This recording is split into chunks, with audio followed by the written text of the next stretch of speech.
ดีเนาะอยากจะถามว่าเนาะในงานช็อปเชเบนในเทอร์นี้เนาะ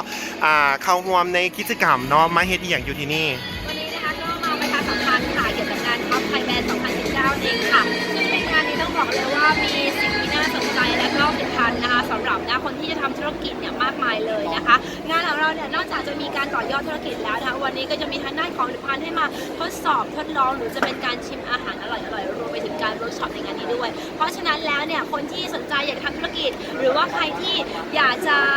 นะคะต่อยอดธุรกิจของคุณเองหรือว่าเพิ่มสำหรับธุรกิจนะคะอยากจะรวยวันนี้ต้องรีบมาแล้วก็งานของเรามีทั้งหมด5วันถึง10 มีนาคมนี้นั่นเองนะคะพลาดแน่นอนค่ะแล้วก็มาเจอกันได้นะคะสำหรับพิธีกรแล้วก็รวมไปถึงศิลปินในเจ้าภายในงานมีอย่างแน่เนาะภายในงานของเราก็จะมีอาหารเครื่องข้าวของเครื่องใช้ค่ะหรือจะเป็นทางด้านของอุปโภคบริโภคกันเองนะคะแล้วก็จะมีกิจกรรมการเวิร์กช็อปสอนทำอาชีพด้วยเจ้าขอบใจหลายๆเด้อสบายดี